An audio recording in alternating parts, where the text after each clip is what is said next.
Daily Broadside to 874. Today I was in a restaurant, and while I'm sitting there eating, there's a lady that comes in who's clearly from Uber Eats or Dash Food, whatever it's called. And she comes in to pick up an order. And there's a lady behind the counter who's, an older lady. She's probably in her 50s. And I couldn't tell if she was like Malaysian, Philippines, or some kind of Hispanic. She looked very similar to both, and she had a really strong accent. I couldn't really pick up what it was giving vibes off of. But at any rate, she didn't speak, completely clear. But the black female walks in with the Uber Eats, and she's like, she asked her, what order are you here? Like, I 88, right?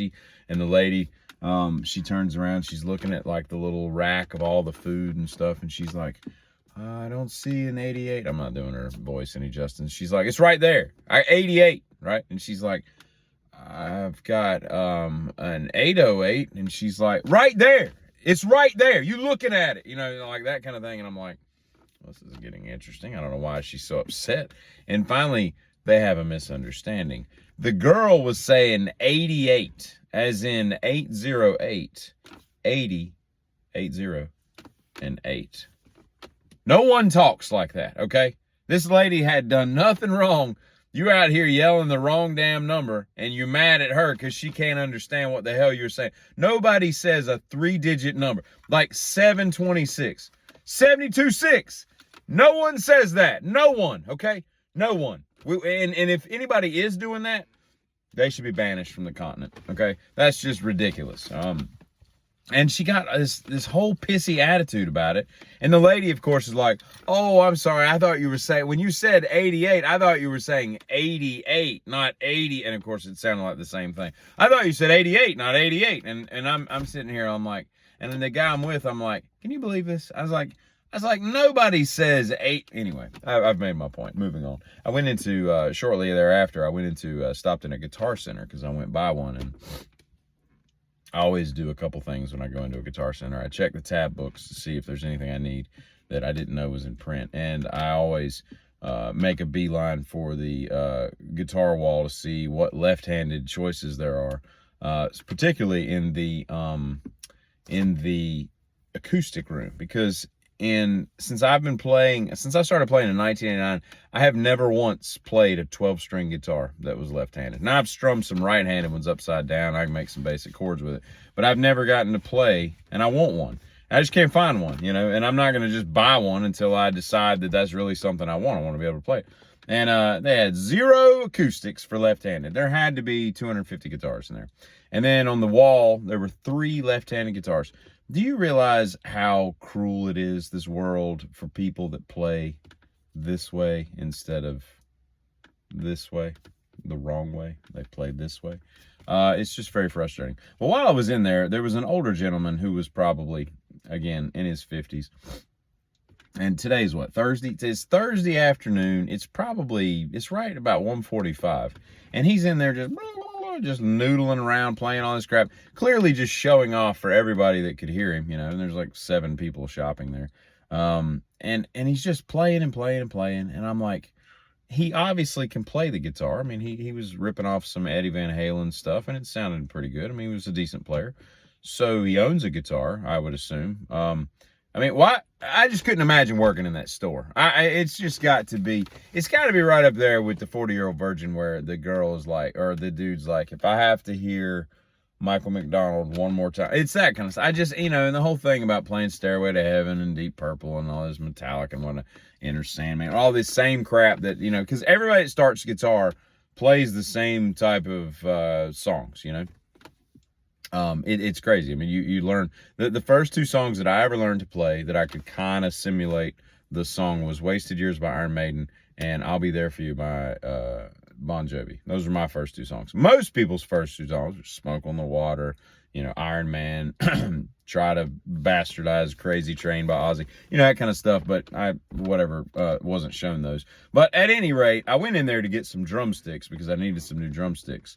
And the only thing I will say to that is they need a better cymbal collection. They didn't have enough vinyl stuff for me to look at. But at any rate, I will say that to say this. I've decided that Carter Beauford is the most important member of Dave Matthews. Not even Dave Matthews is as important as what Carter Beauford brings to that table. It's kind of crazy. And while we're talking about that subject, I'll change complete subjects. And if you're like a Spider-Man, I know a guy who I went to high school with who is a Spider-Man. Like, you can rent him out for birthday parties. Now, best I can tell, I don't think Spider-Man talks. I think when I was a kid, he doesn't say anything when he's in his uniform, and when he's Peter Parker, I guess he talks. But once he's on that uniform, I don't think he talks. I remember watching. It was like I can't remember if it was live action or TV, and like he would talk, but I don't know if he was talking to us and they couldn't hear him. I don't know. It's kind of like is it Snoopy or Odie or Garfield?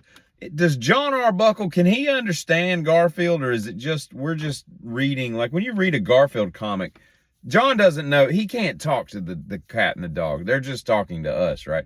You know, just sitting there like, I want some lasagna. But John doesn't hear that. There's no like supernatural cat thing going on.